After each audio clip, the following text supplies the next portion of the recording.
Commander Jake Murphy stood on the bridge of the horizon's edge and looked at the stars ahead. His ship was small compared to military vessels, but it carried something precious. 47 people who wanted to start a new life on a world called New Terra. They had been traveling for 3 months, and Jake felt proud of his crew.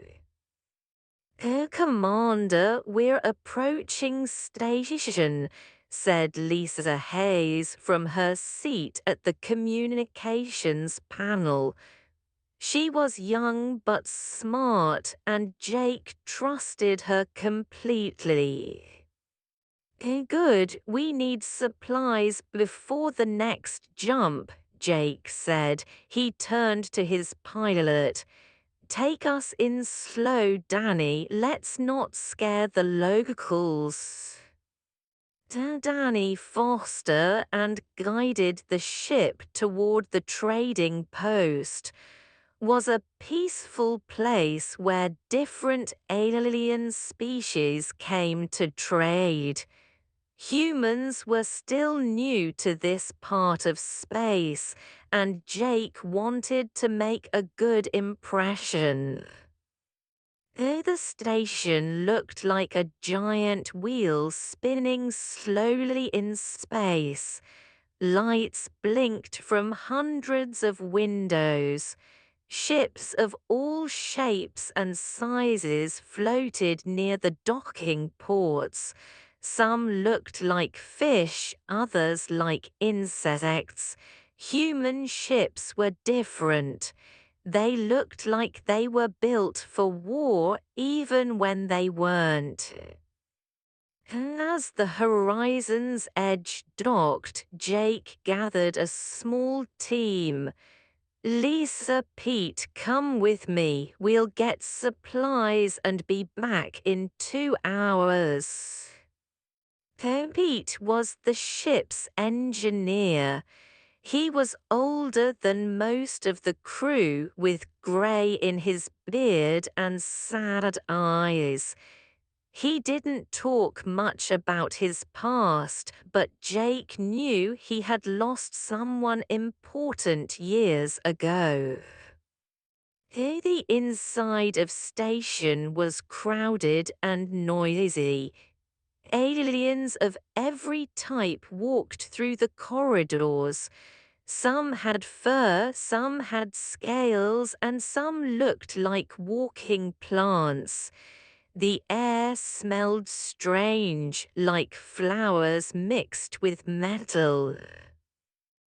Jake led his team to the supply market. They were looking at food containers when Lisa grabbed his arm. Hey, Commander, look, she whispered. Jake turned and saw a group of aliens huddled in a corner. They looked terrified. Their bodies were covered in soft feathers that were usually bright, but these aliens had feathers that looked dull and dirty. One of them, an older female, was crying. Oh, those are, Pete said quietly. I've seen pictures. They're peaceful people, artists and farmers.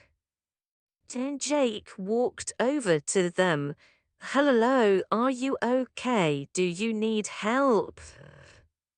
The older female looked up at him with large, wet eyes. You are human, she asked in broken English. Yes, I'm Commander Jake Murphy. What happened to you?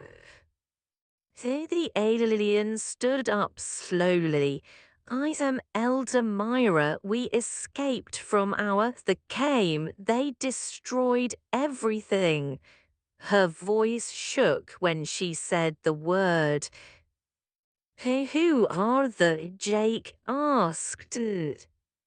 Myra's whole body trembled. They are hunters. They conquer peaceful worlds. They take prisoners for slaves. They eat some of us. They... She couldn't finish. She just cried. Jake felt his stomach turn cold. How many of your people are still on your... Over 2 million, Myra said. They are in camps. We'll kill them all soon. Lisa stepped forward. Have you told the Galactic Council they have to help? Myra laughed, but it was a bitter sound.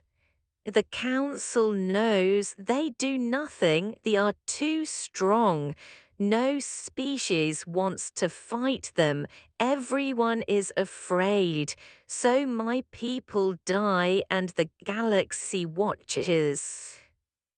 Then Jake looked at Pete and Lisa. He could see the anger in their eyes. He felt the same anger burning in his chest. Let me contact Earth Command, Jake said. Maybe we can do something.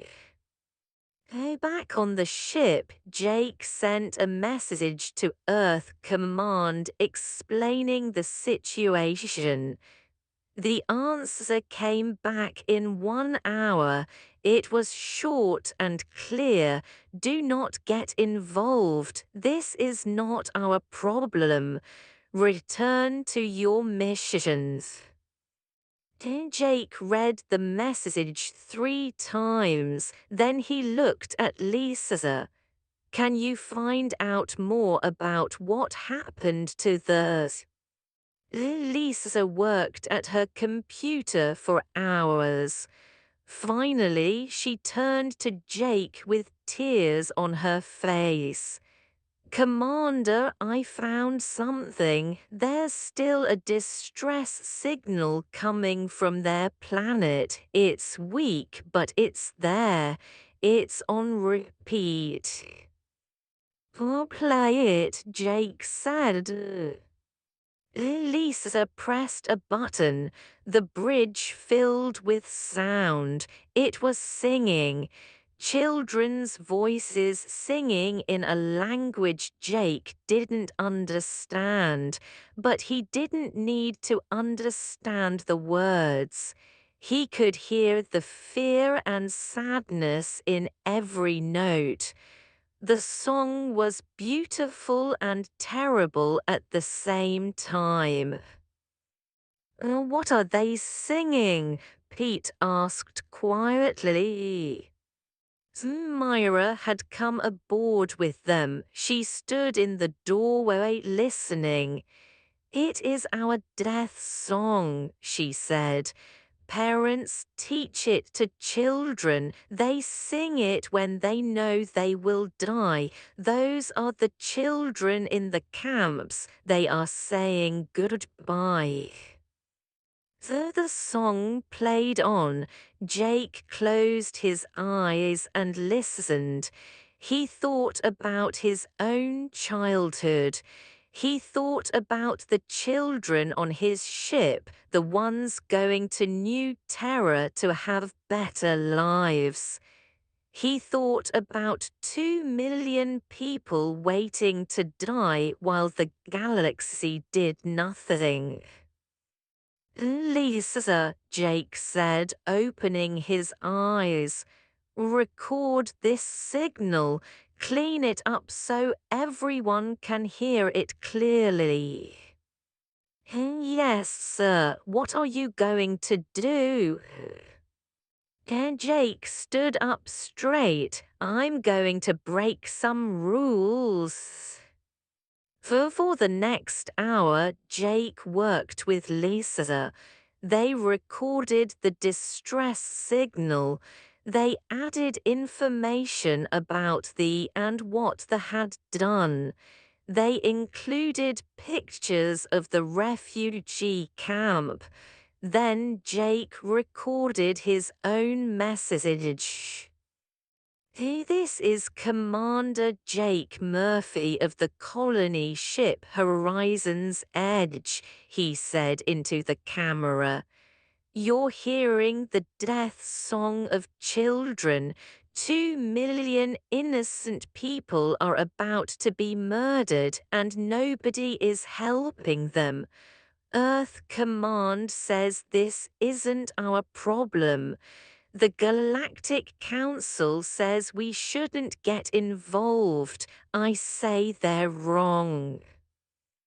He paused and looked directly at the camera. I'm staying here. I'm going to do whatever I can to help. It probably won't be enough. I probably can't save them, but I have to try. Because if we ignore this, if we just walk away, then what does that make us? And Jake took a deep breath. I'm broadcasting this on every human channel, military and civilian. I'm sending it to every ship, every station, every colony. You'll hear the song, you'll see what's happening, and then you can decide for yourself. Till he leaned closer to the camera. They're killing children. Who's with me? Lisa sent the broadcast. Within minutes, it was spreading across human space than anything Jake had ever seen. From ship to ship, station to station, world to world. On the bridge, alarms started beeping. Lisa checked her screen. Commander, I'm getting responses. A lot of responses. So how many? Lisa looked up at him with wide eyes. All of them, every ship that received the message is responding. They're asking for our coordinates. And Jake felt something strange in his chest. Hope, give them our location. Tell them we're here. So Pete put a hand on Jake's shoulder. You know Earth Command is going to be very angry. So I know, Jake said. I don't care. Though the three of them stood on the bridge and watched the messages pour in. Captains saying they were coming. Civilians saying they would help. Soldiers saying they would fight. Though the death song still played softly in the background, but now, for the first time, it didn't sound like an ending. So it sounded like a beginning. Though the first ship arrived in less than 2 days, Captain Ben brought his destroyer, the Valiant, out of jump space near station. He was a career military man with dark eyes and a reputation for being tough but fair. Then Jake Murphy received his call immediately. Commander Murphy, this is Captain. I saw your broadcast. Where do you need me? Then Jake felt relief wash over him. Captain, I wasn't sure anyone would actually come. Are you kidding? Ben said. I have a daughter. She's 7. When I heard those kids singing, I knew I had to be here. My whole crew volunteered. Where are we going? I don't know yet, Jake admitted. We need more ships. We need a plan. The have a huge fleet around the... Then we wait for more ships, Ben said simply. They're coming, trust me. Ben was right. Over the next day, more ships appeared, small ships and big ships, fast attack craft and slow cargo haulers. Every captain had the same look in their eyes, determination. On the third day, a massive carrier dropped out of jump space. The Defiance was one of Earth's newest warships. It was enormous, carrying over 1,000 crew members and dozens of fighter craft. Admiral Kate commanded the Defiance. She was in her 50s with short grey hair and a voice that could cut through steel. She immediately took charge of the growing fleet. Murphy, this is bring your ship alongside the Defiance. We need to talk face to face. An hour later, Jake stood in the Admiral's ready room. It was a small office with pictures of old Earth warships on the walls. Admiral sat behind a desk, studying a data pad. Do you know what you started, Commander? She asked without looking up. I think so, ma'am. No, you don't. She finally looked at him. In 3 days, you've gathered the largest human fleet ever assembled outside of the Unification War. Over 200 ships and counting. Civilians, military, merchants, even some pleasure yachts. Everyone who heard that song and decided they had to do something. Jake swallowed hard. Are you here to arrest me? I disobeyed direct orders. They smiled slightly. Arrest you, Murphy. I'm here to help you save those people, but we need to be smart about this. The have us 3-1. A knock on the door interrupted them.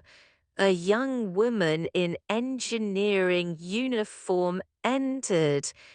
Admiral, I think I found something. Come in, Amy said.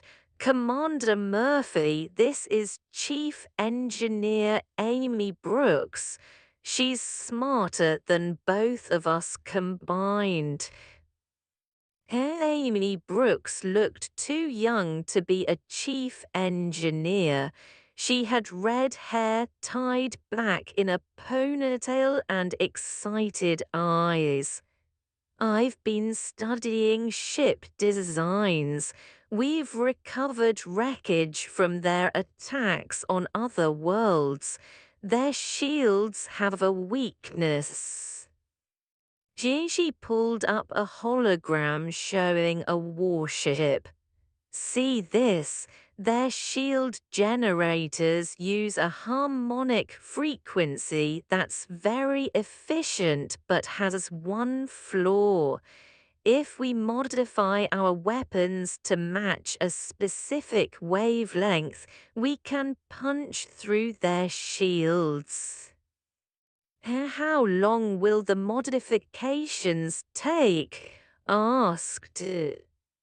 For the military ships, about 6 hours per vessel. For the civilian ships, Amy bit her lip. Some of them barely have weapons at all. We'll need to outfit them completely, maybe 2 days. Don't do it, ordered. Use every engineer in the fleet. Murphy, go tell your civilians they're about to become warships. And Jake left the Defiance and started visiting the civilian vessels. The first one he reached was a huge cargo hauler called the Lucky Star. Its captain was Pete from his own crew. Pete had volunteered to command one of the civilian ships. Hey Pete, Amy Brooks is going to send engineers to add weapons to your ship, Jake said. It's going to be dangerous. Your hauler wasn't built for combat. Hey Pete looked at him steadily. I lost my daughter 10 years ago. Pirates attacked the station where she was studying. I wasn't there to protect her. I can't bring her back, but maybe I can save someone else's child. I'm in Jake all the way. Over the next 2 days, the fleet transformed. Engineers worked around the clock, adding weapons, reinforcing hulls, and modifying shield systems.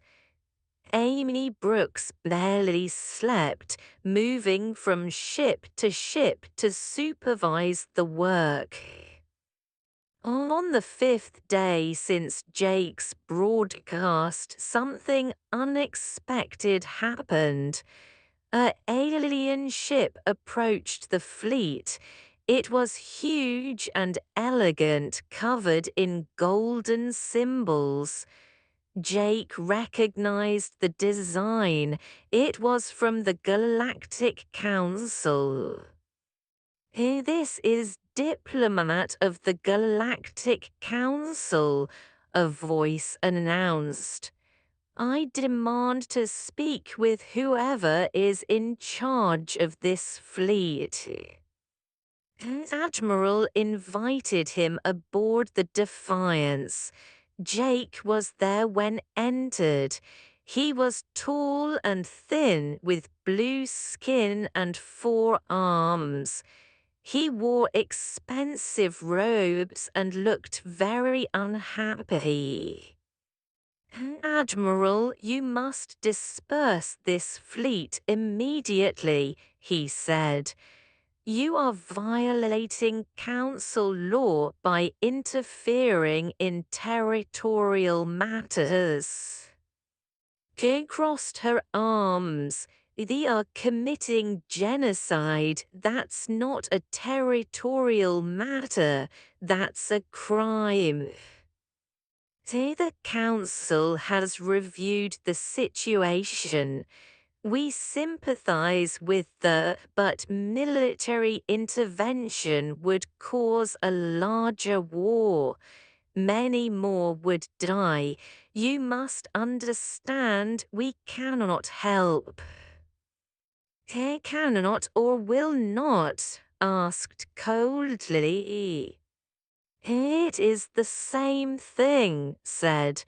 You humans are new to galactic politics. You don't understand how things work.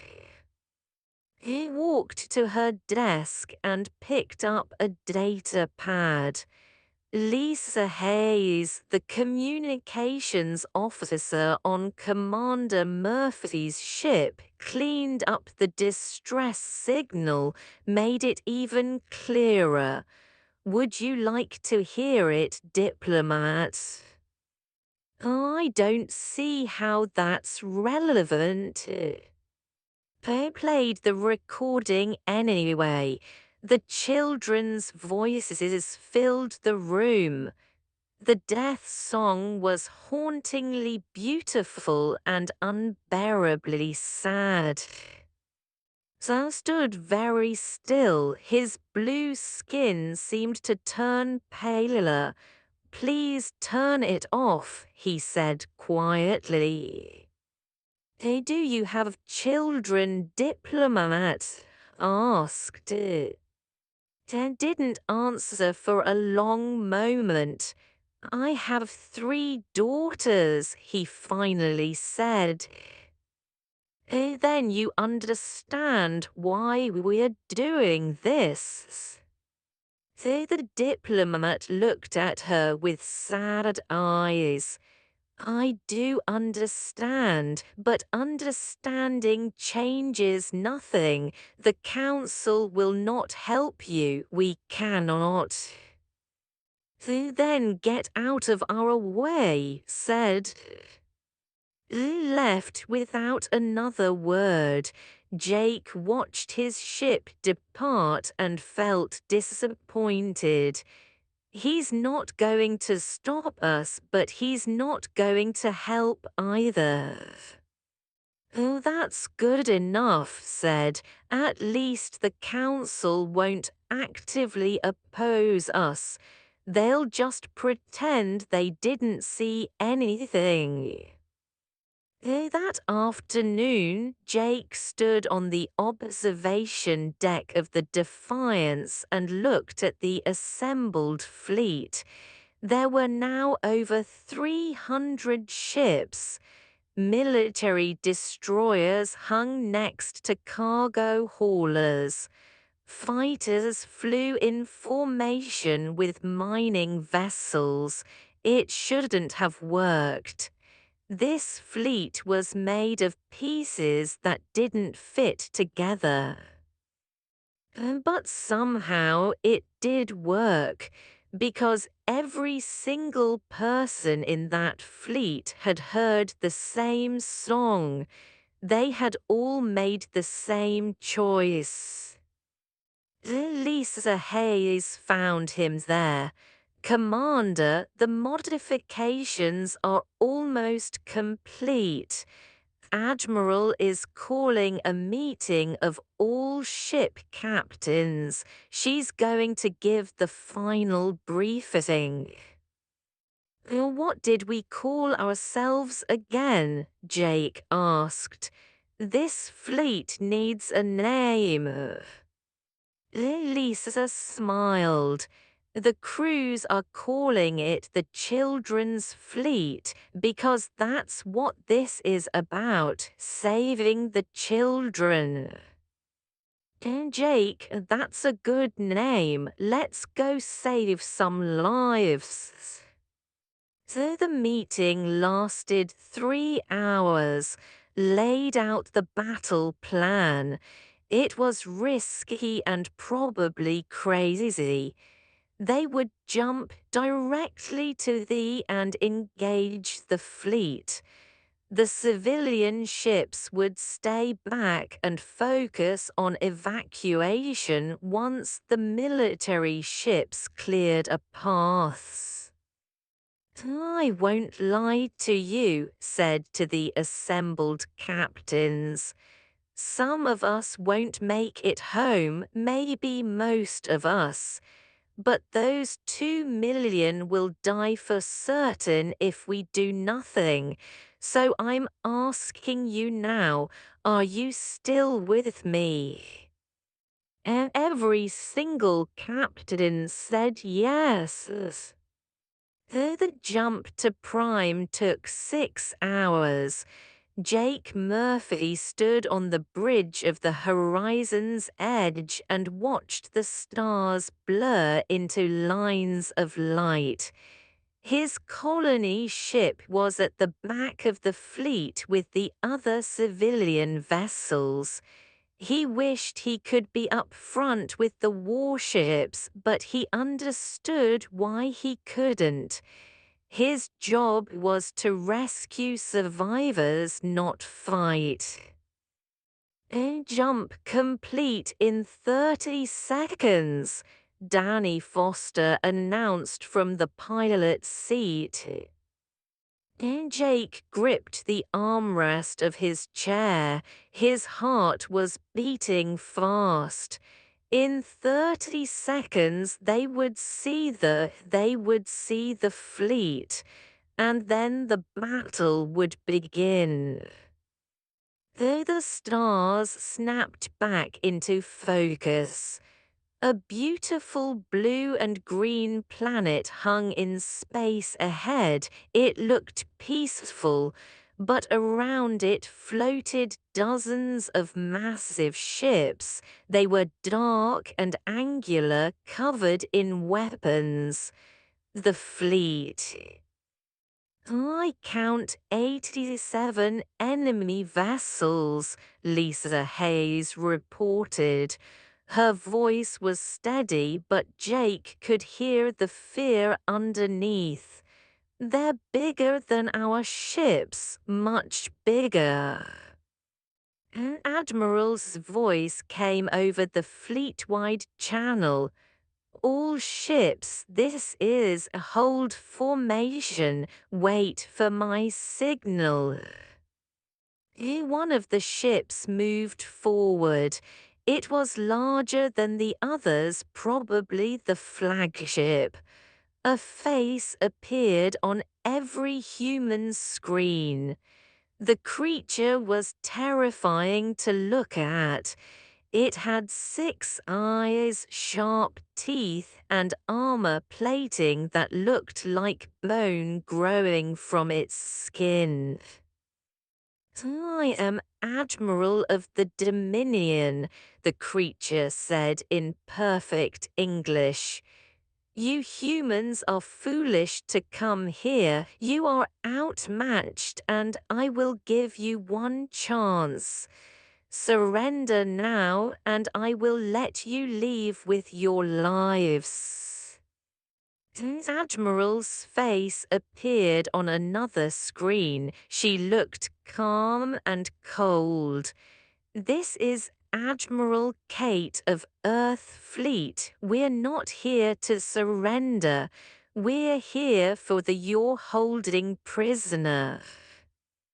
Laughed. It was a horrible sound. They are property now. You cannot have them. Leave or we will destroy you. So we didn't come here to leave, said. We came here for the children's. Gigi closed the channel and her voice boomed across the fleet. All ships engage. Though the human fleet surged forward, weapons blazed. The ships returned fire immediately. Space lit up with explosions and energy beams.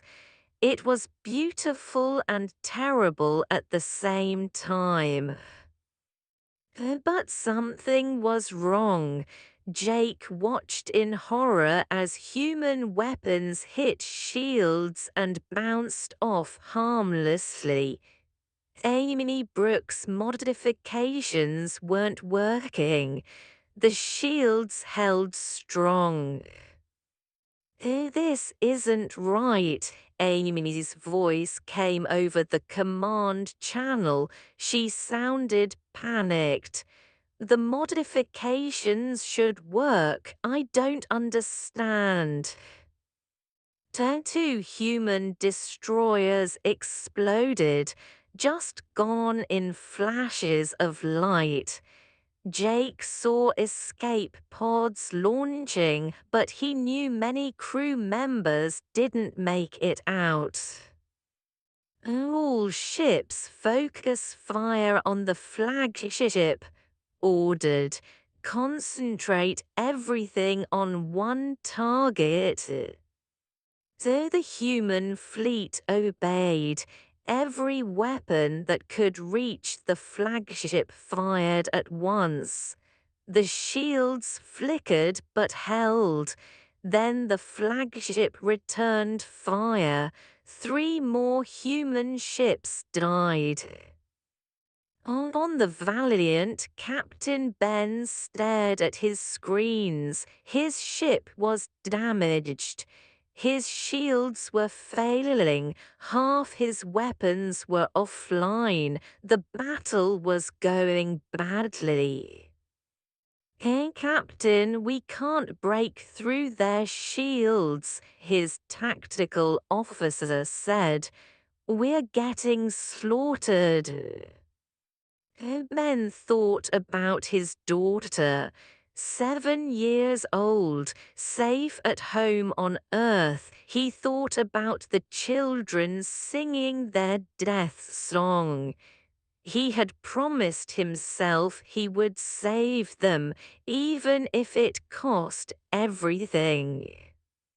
So I have an idea, Ben said quietly. It's probably crazy. So, you remember old Earth history, naval warfare. Ships used to ram each other when they were desperate. His tactical officer's eyes went wide. Captain, if we ram them at full speed with a failing reactor, the explosion would be massive. Exactly, Ben said. He activated the fleet-wide channel. I'm going to try something. If it works, you'll have a short window. Maybe 40 seconds. Use it. So what are you planning? Demanded. But Ben was already giving orders. Full crew abandon ship immediately. Get to the escape pods now. That's an order. His crew rushed to evacuate. Ben sat alone on the bridge and programmed the course. The Valiant would accelerate directly at the flagship. At the last second, he would overload the reactor. The explosion would either work or it wouldn't. A computer set reactor overload on my command, Ben said. Full acceleration to target.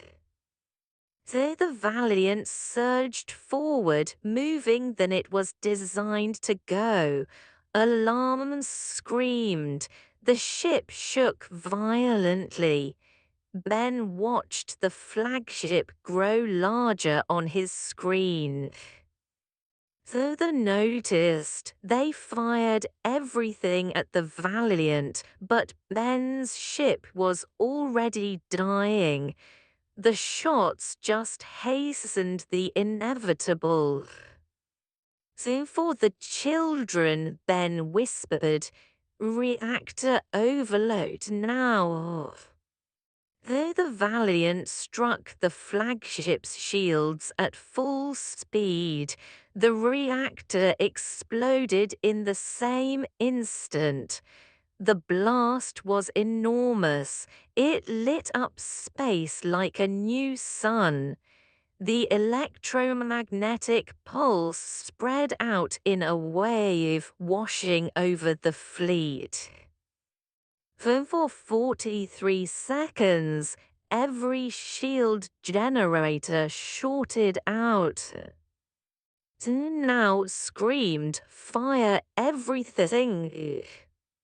Though the human fleet didn't hesitate, every ship unleashed every weapon. Without shields, the armor couldn't protect them. Ship after ship exploded. The formation broke apart in confusion. Then civilian ships move in, ordered. Head for the planet. Start evacuation procedures. Jake Murphy brought the Horizon's Edge forward with the other civilian vessels. Around them the battle raged. Human ships danced between vessels firing at close range. It was chaos. Danny Foster flew the ship like he had never flown before. He dodged weapons, fire, and debris. Approaching atmosphere, he announced. Take us down to the surface, Jake ordered. Find the camps. The horizon's edge dropped through the atmosphere. Below them, they could see cities burning, and they could see the camps. Huge fenced areas filled with thousands of. Landing in 2 minutes, Danny said. But the camps had guards. Soldiers were positioned around the perimeter. Jake grabbed his radio.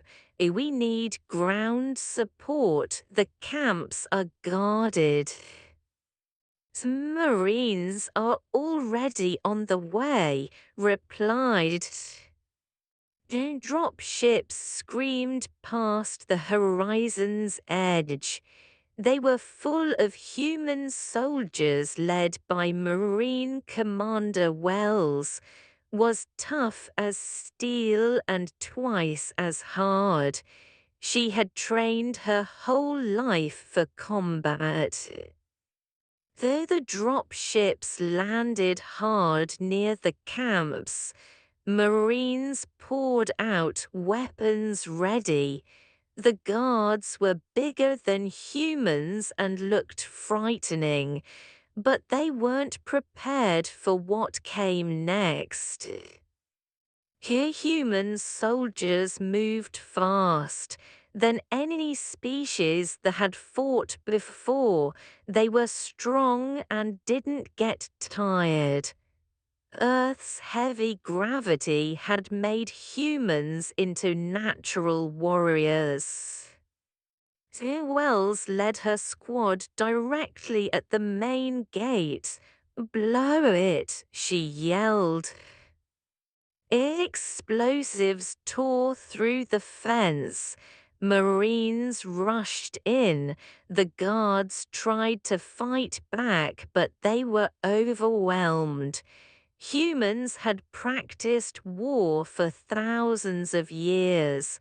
They had only ever fought weak, peaceful species. So secure the perimeter, ordered. Medics start treating the wounded. Engineers get those transport ships loaded. Inside the camps, thousands of stared in shock. They had been waiting to die. Now aliens from a distant world were fighting to save them. Jake landed the horizon's edge nearby. His crew opened the cargo bay doors. Come on, he shouted to we're getting you out of here. For the next 14 hours, Wells and her Marines fought without rest. They moved from camp to camp, breaking open gates and driving away guards. They carried wounded to the ships. They protected civilians as the evacuation proceeded. Above the planet, the space battle continued. The human fleet was smaller now. Many ships had been destroyed, but the fleet was broken. Without their shields and facing determined human tactics, they were losing. Captain's sacrifice had changed everything. The humans fought with a desperate fury. Every pilot remembered the Valiant's final charge. Every gunner aimed with precision. Every captain took risks that would have been insane before. So the flagship was dead. Admiral was dead. The fleet tried to regroup, but Admiral wouldn't let them.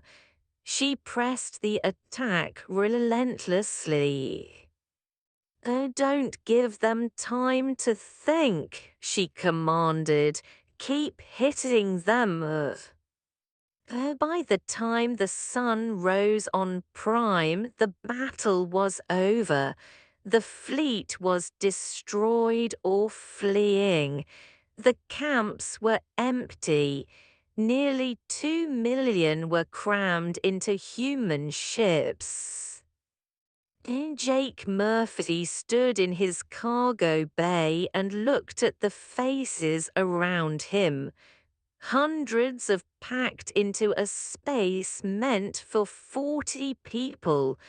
They were scared and tired, but they were alive.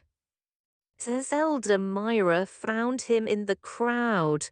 You came, she said, crying. You actually came. Of course we came, Jake said. We told you we would. Though the victory felt bittersweet, they had saved but the cost was terrible. Though the human fleet counted its losses in the quiet after the battle, Admiral Kate sat in her ready room aboard the Defiance and read the reports. Each number felt like a knife in her heart. 89 ships destroyed, 127 ships damaged badly, over 12,000 people dead. The Valiant was gone. Captain Ben was gone. So many brave souls were gone. But they had saved 1,800,000. Her tired eyes, she had been awake for 3 days straight. Around her, the evacuation continued. Every human ship was packed far beyond safe capacity. Some vessels had so many refugees aboard that life support was failing, but nobody complained. They just made it work. On the horizon's edge, Jake Murphy walked through his cargo bay. It was designed to hold supplies and equipment. Now it held over 800 refugees. They sat on the floor, pressed together. Some were injured, most were just exhausted. Hey, Commander, we have a problem, Lisa Hayes said quietly. She looked worried. Life support is at 130% capacity. The air filters can't handle this many people. In about 6 hours, carbon dioxide levels will become dangerous. And Jake, check with the other civilian ships. See who has room. We'll transfer some refugees. Sir, nobody has room. Every ship is overfull. Then we'll figure something else out, Jake said firmly. We didn't come this far to lose people because of bad air. Pete appeared with a solution. The old engineer had been working non-stop in the engine room. I can boost the life support system, he said. It won't be safe for the equipment, but it'll work for a few days, long enough to get everyone to a station. So do it, Jake ordered. Is in the medical bay, Laura had been working for so long that she could barely remember what sleep felt like. She was a civilian medic not trained for war injuries, but she did her best. The wounded kept coming, human and both. As a young child was brought in with a broken arm, Laura set the bone gently while the child's mother watched with frightened eyes. Is she going to be okay? The mother asked through a translator device. She'll be fine, Laura said, smiling tiredly. She's brave like her mom. So the mother started crying. Thank you for saving us. We thought we would all die. Laura felt tears in her own eyes. You're safe now, I promise. On the bridge of the Defiance, Admiral received an urgent message. Admiral, sensors are detecting a massive fleet approaching. They're coming out of jump space now. There's a stomach dropped. How many ships? Oh, over 400. Ma'am, it's another fleet. It's huge. They stood up slowly. She felt every year of her age. Sound general quarters. All ships prepare for combat. But she knew it was hopeless. The human fleet was broken and exhausted. The ships were packed with refugees.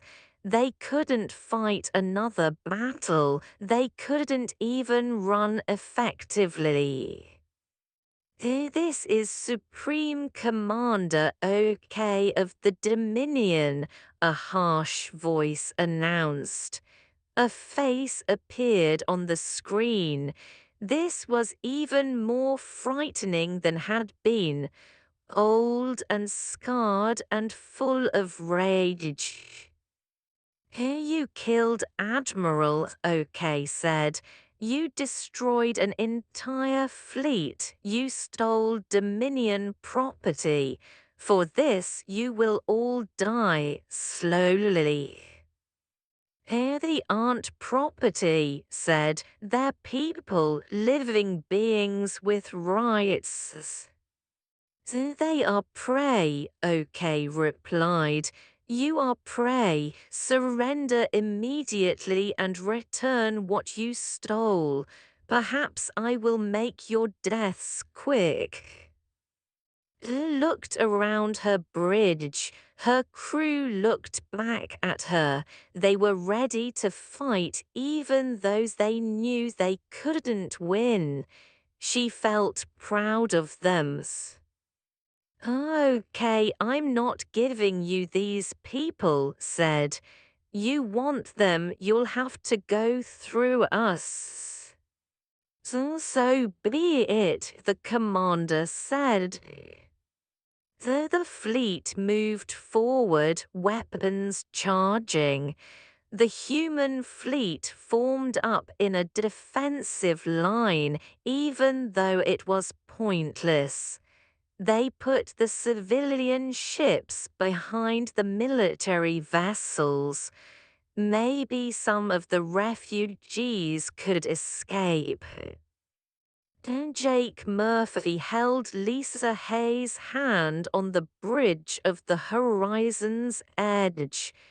It's been serving with you. he said quietly. The same, Commander, Lisa replied. Then something impossible happened. Space rippled, new ships appeared, lots of ships. They emerged from jump space between the human fleet and the...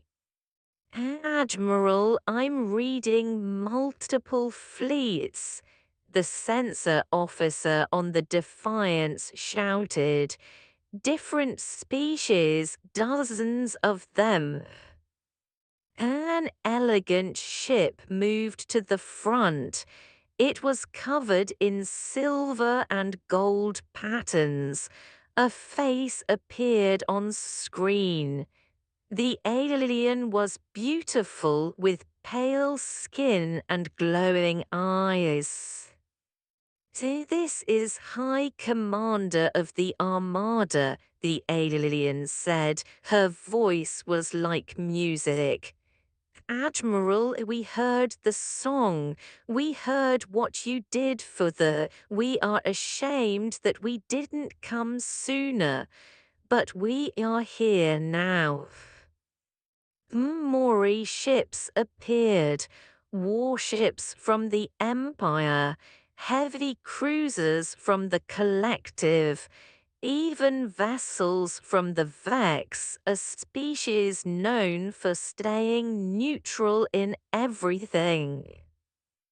Each fleet commander sent a message. Each one said the same thing. They had heard the children's death song. They had watched humanity risk everything to save strangers. They couldn't stand by anymore. Your actions have shamed us all, said. The galaxy has been cowards for too long. Today that ends. The Supreme Commander OK stared at the massive combined fleet. His face twisted with rage and fear. He was now outnumbered 5-1. The greatest military gathering in galactic history floated before him. You cannot be serious, OK said. You would start a war over prey animals. They are not prey, replied coldly.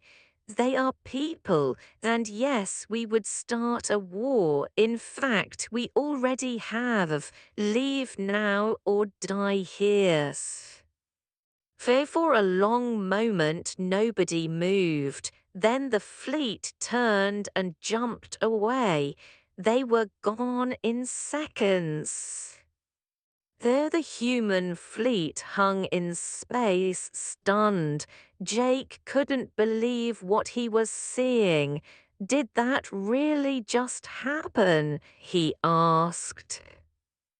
Yes, Lisa breathed. Yeah, it did. Admiral received a communication from High Commander. Admiral, your people need medical care and repairs. Our fleet has medical ships and supply vessels.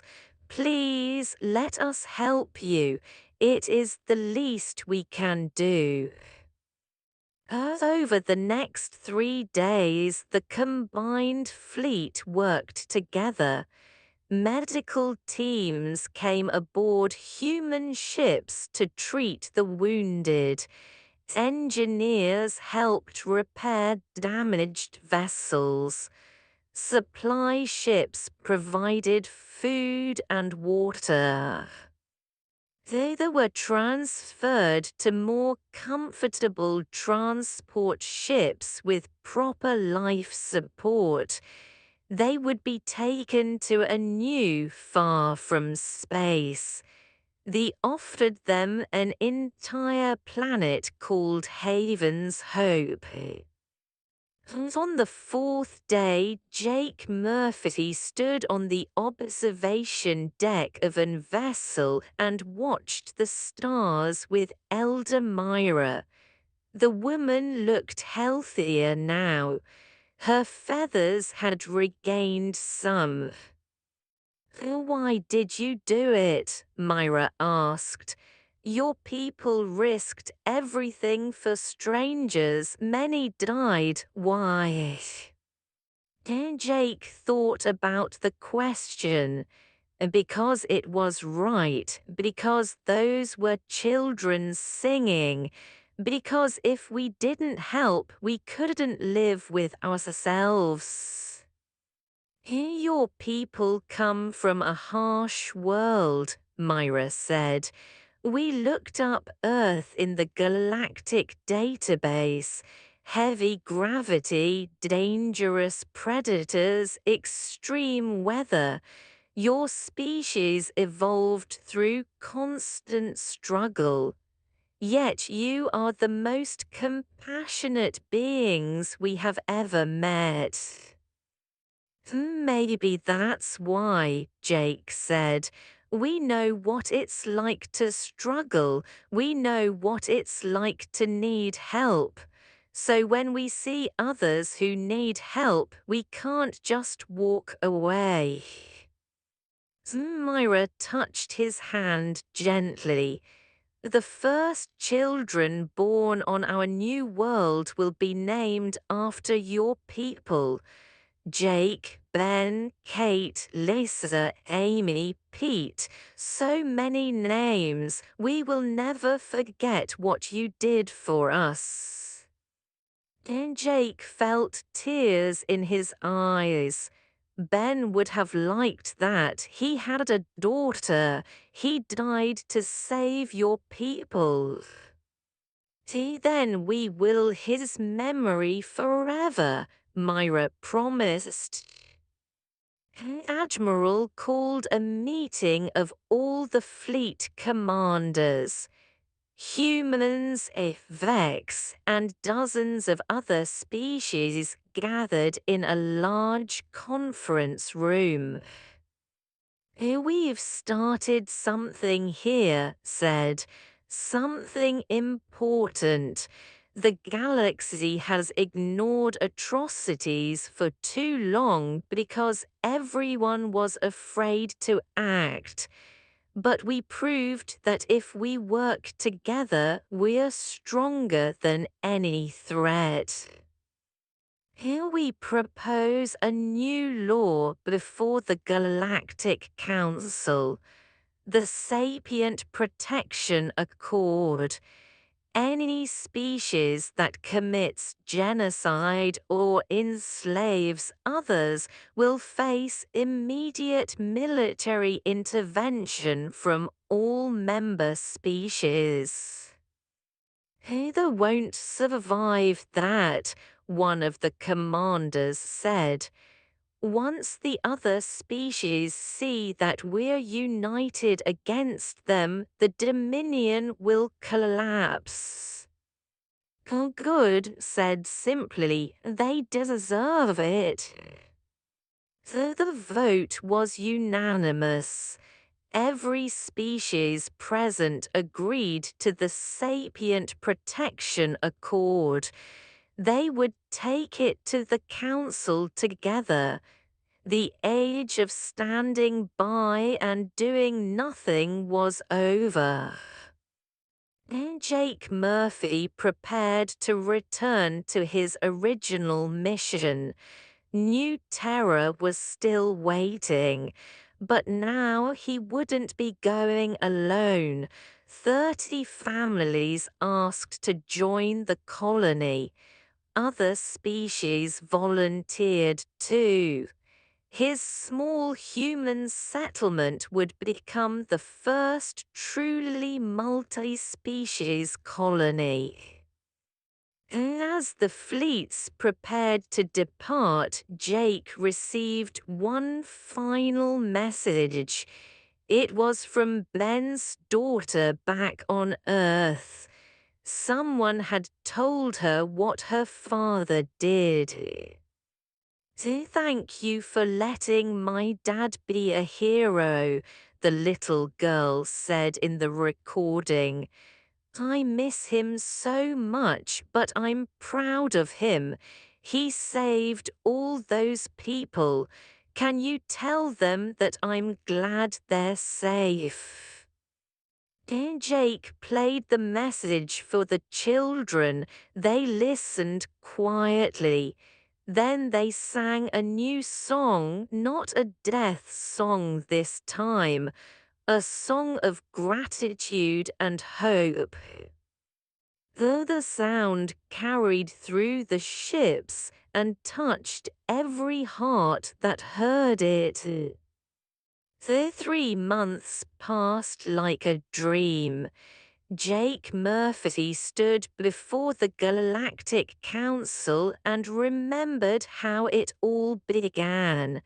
The council chamber was enormous, with seats for representatives from hundreds of worlds.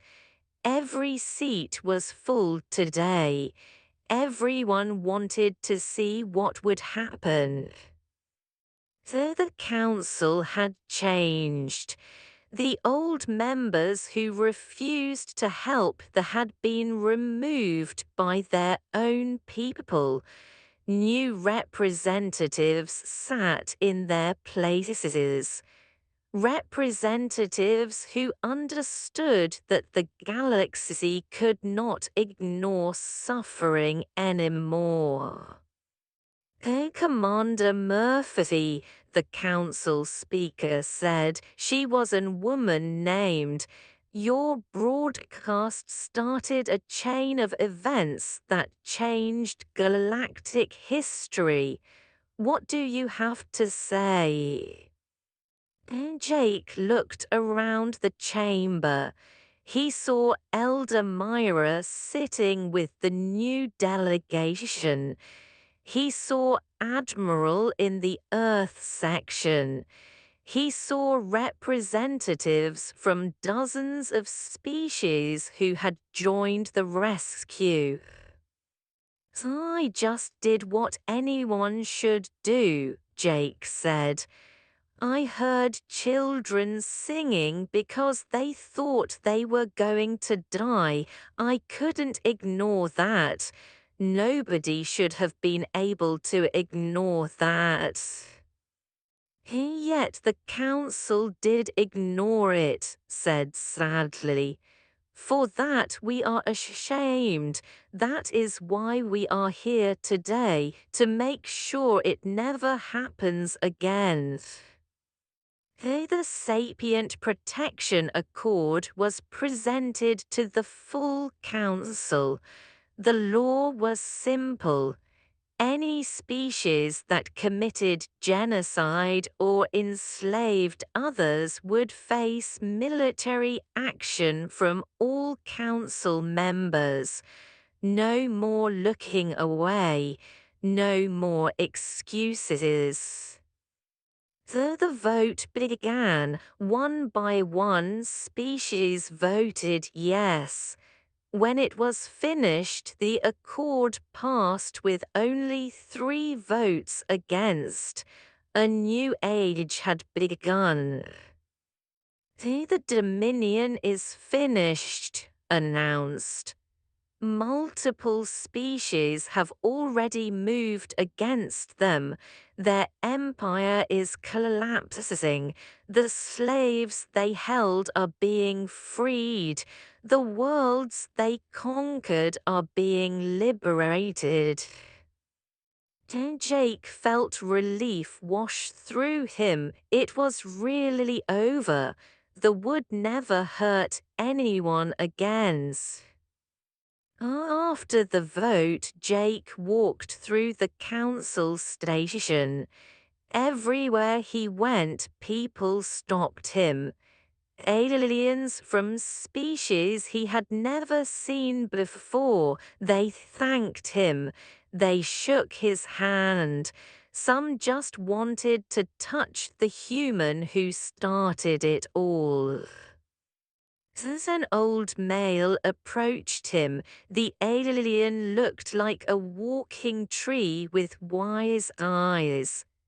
I voted against helping he said quietly. I was afraid of war. I am ashamed of my fear.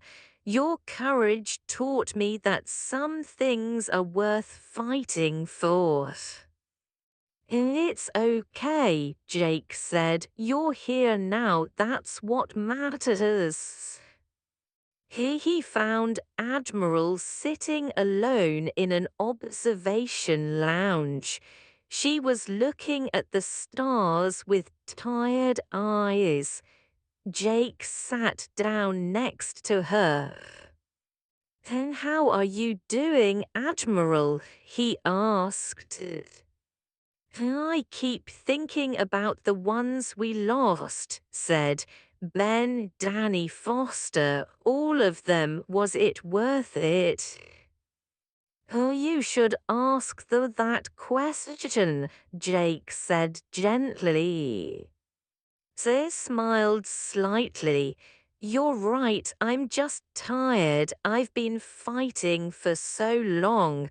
But we won, didn't we? We actually won. Yes, ma'am, we did. He would retire soon.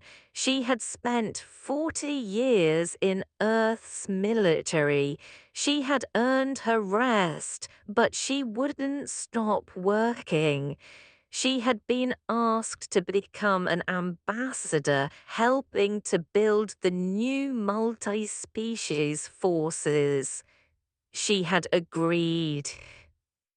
Pete sat in a bar on the station and bought drinks for anyone who wanted one. The old engineer had become something of a celebrity. His cargo ship, the Lucky Star, had survived the battle despite taking heavy damage. He had personally saved over 2,000. I did it for my daughter, he told anyone who asked. She's been gone 10 years, but I still think about her every day. Saving those kids felt like making it up to her somehow. A young woman approached him nervously. Are you Pete? She asked. Oh, that's me, Pete said. My little brother was in one of the camps. You carried him to your ship when he was too weak to walk. He's healthy now. He wants to meet you. Pete felt tears in his eyes. I'd like that. I'd like that very much. Amy Brooks, the engineer who discovered the shield weakness, received medals from 3 different species. But she was more interested in working. She had started a project to share human technology with other species. In return, humans would learn from alien science. The cooperation was making everyone stronger. Lisa Hayes stayed on as Jake's communications officer. She had been offered positions on bigger ships, even military posts. She turned them all down. I'm staying with the Horizon's Edge, she said. Jake started this. I want to see where it goes. Air Commander Wells and her Marines returned to Earth as heroes. Parades were held in there, schools were named after them, but didn't stay home long. She volunteered to train mixed species military units. Human tactics combined with alien technology could make an unstoppable force. We are not just warriors anymore, told her new recruits. We're protectors for everyone, every species, every child. Remember that. Though they settled on their new Haven's Hope, it was beautiful with purple skies and gentle weather that helped them build new cities. Other species sent supplies and teachers. So the first generation of children born on Haven's Hope were named after the humans who saved them. Jake was the most popular name for boys. Kate was the most popular for girls. But there were also children named Ben, Amy, Pete, Lisa, Danny, and Laura.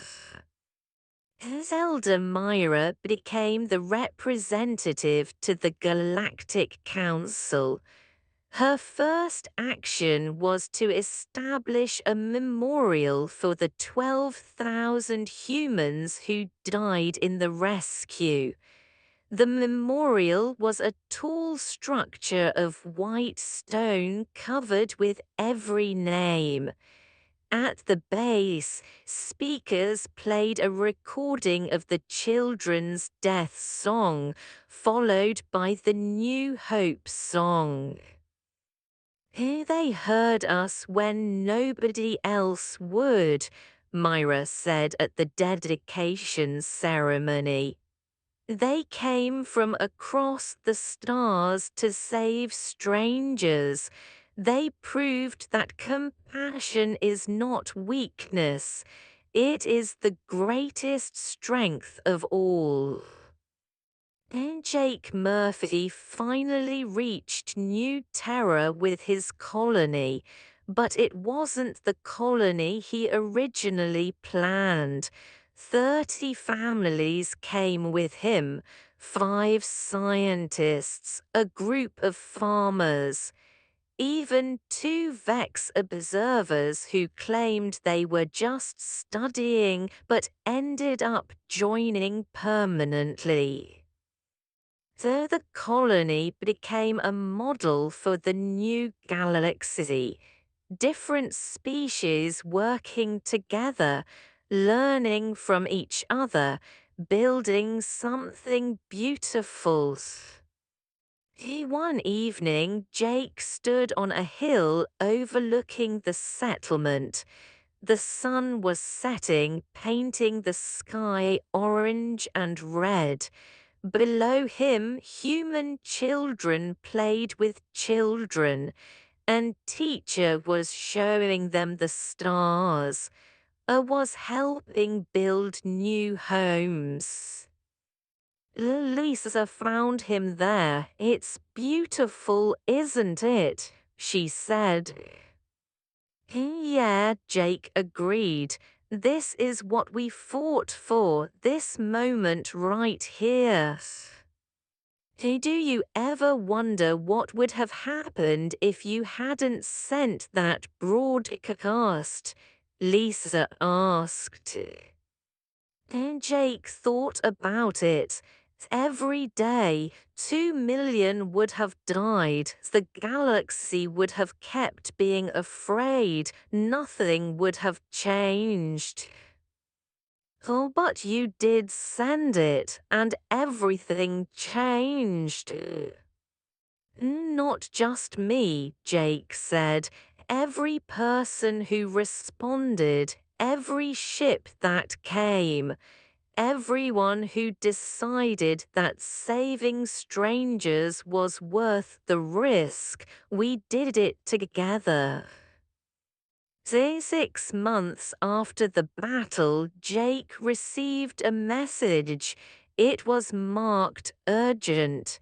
He opened it and felt his heart start racing. All ships, this is Captain Greg of the Defiance, the message said, had taken over after retired. We're picking up a distress signal from the outer rim. A peaceful species called the is under attack. They're asking for help. I'm taking the fleet there now. And Jake looked at Lisa. She was already checking the navigation computer.